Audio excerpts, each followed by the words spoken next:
हुए चली, मरघट पर पहुंची। और जब मरघट पर पहुंची तो उसी मरघट में पहुंची जहां की रखवाली राजा हरिश्चंद्र कर रहे थे। तो महाराज हरिश्चंद्र जो थे उनकी जो आंखों की रोशनी थी वो कमजोर हो गई थी, शरीर उनका बड़ा ही जर्जर हो गया था। तो जैसे ही तारा पहुंची तो हरिश्चंद्र ने तारा को नहीं पहचान पाया, जवाब दिया कौन है? तो हरिश्चंद्र पास में आए, तारा ने हरिश्चंद्र को देखा, बोले महाराज आप यहाँ क्या कर रहे हो? हरिश्चंद्र ने जवाब दिया, तारा मैं यहाँ का मरघटिया हूँ, यहाँ की रखवाली मैं ही तो करता हूँ, लेकिन तुम यहाँ क्या कर रही हो? तारा ने जवाब दिया, मैं यहाँ अपने पुत्र की लाश को लेकर के आई हूँ और आप मेरे पुत्र की लाश को जला दीजिए, इसका अंतिम संस्कार कर दीजिए। हरिश्चंद्र ने जवाब दिया, क्या हुआ हमारे पुत्र को? तारा ने जवाब दिया, पुत्र को काले सर्प ने खा लिया और काले सर्प के खाने की वजह से पुत्र की मृत्यु हो गई। तो हरिश्चंद्र को महाराज ऐसा लगा जैसे किसी ने वज्र फेंक करके मारा हो, बड़ा ही कष्ट हुआ हरिश्चंद्र को।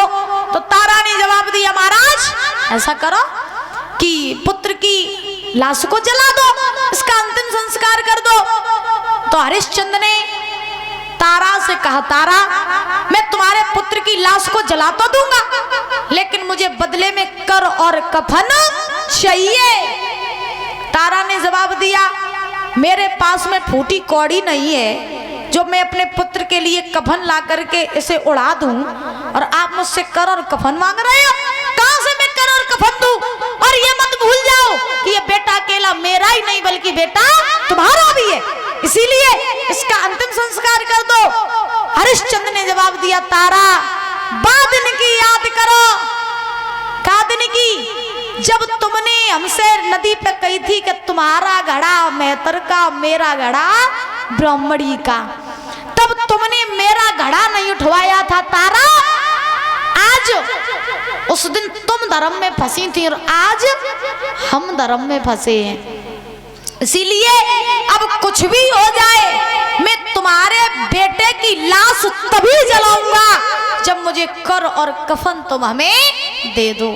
तारा समझ गई कि अब ये बात मानेंगे नहीं। तो मैया तारा महाराज अपने तन पर एक साड़ी को लपेटे हुए थी, तो तारा ने उसी साड़ी को उतार दिया, उतार करके साड़ी को बीच से फाड़ दिया, आधा हिस्सा साड़ी का कर के रूप में हरिश्चंद्र को दे दिया और साड़ी का आधा हिस्सा कफन के रूप में आज रोहित के ऊपर डाल दिया। डालने के बाद में हरिश्चंद्र ने अंतिम संस्कार किया। तारा वहां से लौट करके आई, काशी में एक सती का मंदिर था, उसी सती के मंदिर में जाकर के तारा घुस गई। कहा जाता है दुख में या तो भूख सताए या नींद सताए। दुख में पहली बात तो भूख लगेगी नहीं, और लगेगी तो इतनी लगेगी कि फिर महाराज किसी चीज की सीमा ही नहीं है। तो इसीलिए कहा जाता है कि दुख में या तो भूख सताए या नींद सताए। तो आज तारा उसी मंदिर में घुस गई, घुस करके मैया पछाड़ खा करके गिर पड़ी, मूर्छित होकर के गिर पड़ी। आज तारा को होश नहीं रहा कि मैं कहाँ गिरी हुई हूँ। इधर विश्वामित्र को फिर भी तसल्ली नहीं हुई, और महाराज विश्वामित्र ने क्या किया, अरे पार कर्म में लिखी और सती के मठ में घुसी आई।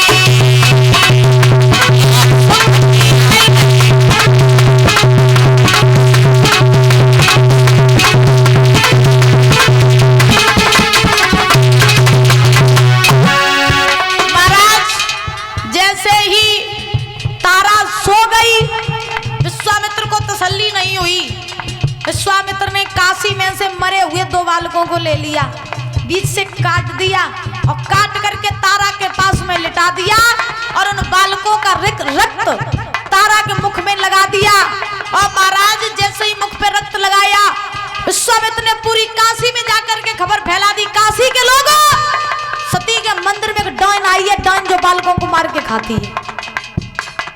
अब तो पूरी महाराज काशी में हाहाकार मच गया कि मंदिर में डाइन आई है। अब सब अपने अपने बच्चों को महाराज घर में ही घुसे रहे, कोई बाहर ना निकाल रहा।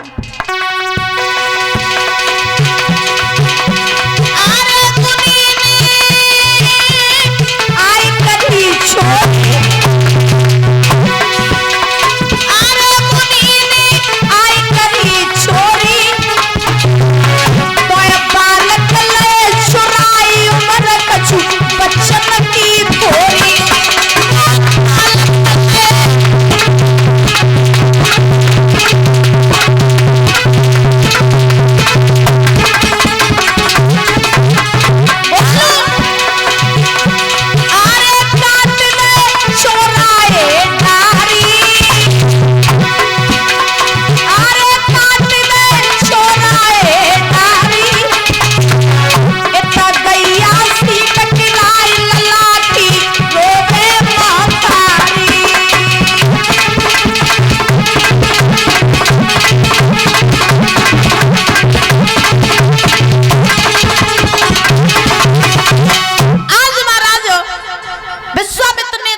खबर फैला दी डाइन आई है। अब खबर महाराज पहुंची कालू मेहतर के पास में कि जाओ डाइन को मारो। सो कालू मेहतर पहुंचा हरिश्चंद्र के पास में, जवाब दिया भैया जाओ जाकर के डाइन को मारो जाके।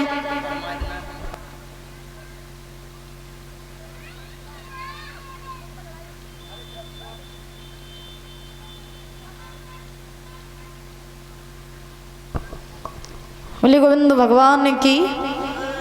तो ध्यान रखना, आज श्री सुखदेव जी समझा रहे हैं राजन परीक्षित, हरिश्चंद्र के पास में खबर पहुंची कि चले जाओ जाकर के डाइन को मारो। तो हरिश्चंद्र ने तलवार ली और लेकर के चल करके महाराज सती के मंदिर में पहुंचे। और जैसे ही मंदिर में पहुंचे क्या देखा, तारा लेटी हुई थी। तो हरिश्चंद्र ने तारा के केस पकड़ लिए और केसों को पकड़ करके आज महाराज घसीट करके बाहर पटक दिया। और जैसे ही बाहर पटका तो हरिश्चंद्र ने जवाब दिया, तारा तुम ही वो डाइन हो जो बालकों को मार के खाती हो। तारा ने जवाब दिया, महाराज आप मुझे मारना चाहते हो? हरिश्चंद्र बोले बिल्कुल मारना चाहते हैं। क्यों? क्योंकि तुम बालकों को मार के खाती हो और हमें ऐसा लगता है कि मेरे रोहित को भी तुमने ही खाया है, इसीलिए अब मैं तुम्हें छोड़ूंगा नहीं। उसी समय आज जैसे ही हरिश्चंद्र ने मारने के लिए तलवार उठाई तो तारा ने जवाब दिया, बेशक मुझे मार दो, मुझे अब अपनी मौत हंस के स्वीकार है। क्यों? क्योंकि अब मेरा जीवन भी बेकार है। क्यों? क्योंकि मेरे पास ना तो मेरा पति है ना मेरे पास संतान है, तो मैं जी करके क्या करूंगी, इसलिए मुझे मार दो। तो हरिश्चंद्र ने केस पकड़ करके मारने के लिए जैसे ही तलवार उठाई तो उसी समय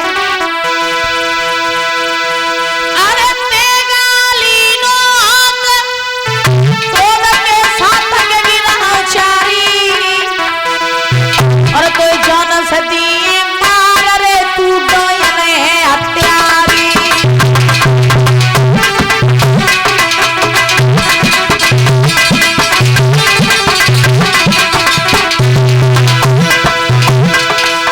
तेगाली नो अंग क्रोध के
तलवार उठाई, जैसे ही विश्वामित्र ने तलवार पकड़ ली, विश्वामित्र पास सामने आए हरिश्चंद्र के।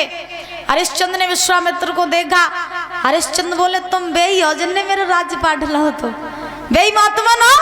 विश्वामित्र बोले हैं तो हम सोई। तो हरिश्चंद्र बोले पत्नी तुमने छीन ली, पुत्र तुमने छीन लो, राजपाट धन दौलत तुमने ले ली, अब मेरे हाड़ बचे हैं, सो ले वे कहां से आए हो का है? अब मेरे हाड़ ही रही है, सो ले जा। विश्वामित्र ने जवाब दिया राजन मैं अब कुछ लेने के लिए नहीं आया, बल्कि मैं तो तुम्हें देने के लिए आया हूं। हरिश्चंद्र ने जवाब दिया क्या देने के लिए आए हो तुम?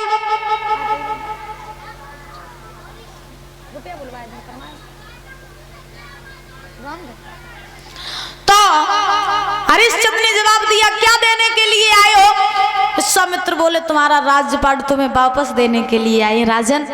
ये जो कुछ भी चल रहा था ना, ये जितने भी दुख तुम्हारे ऊपर आए, ये कुछ नहीं, ये केवल और केवल तुम्हारी परीक्षा चल रही थी, जिस परीक्षा में तुम उत्तीर्ण भी हो गए। हम तो ये जानना चाहते थे कि तुम कितने बड़े सत्यवादी और कितने बड़े दानवीर हो, लेकिन हे राजन आज तुमने हमें ये बता दिया, तुमने संसार को यह संदेश दिया है कि दुनिया में बने चाहे कोई, लेकिन तुम्हारे जैसा राजा दुनिया में न तो कोई हुआ न तो कोई होगा।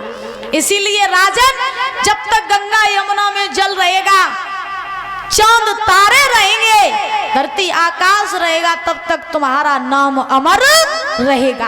और सुनो, तुम्हारी कथा को जो कोई भी भाव से कहेगा या सुनेगा, उसके घर में कभी भी दरिद्रता नहीं आएगी। ये महाराज वरदान दिया है विश्वामित्र ने हरिश्चंद्र को। हरिश्चंद्र आज तारा ने जवाब दिया मेरा पुत्र कहाँ है? विश्वामित्र बोले चिंता ना करो, वो भी अभी यही है। विश्वामित्र ने आवाज लगाई, रोहित दौड़ करके आया। तारा ने अपने लाल को कलेजे से लगा लिया, लाड़ करने लगी, और लाड़ करने के बाद में इधर महाराज आज हरिश्चंद्र, तारा और रोहित तीनों प्राणी अवध में आए, और अवध में आ करके हरिश्चंद्र जो है वो पुनः राज करने लगे। बोले वृंदावन बिहारी लाल की। तो हरिश्चंद्र की कथा हमें क्या सिखाती है? क्या जीवन में कितने भी संकट आ जाएं, लेकिन उन संकटों का सामना हंस करके करो, उन संकटों का सामना डट कर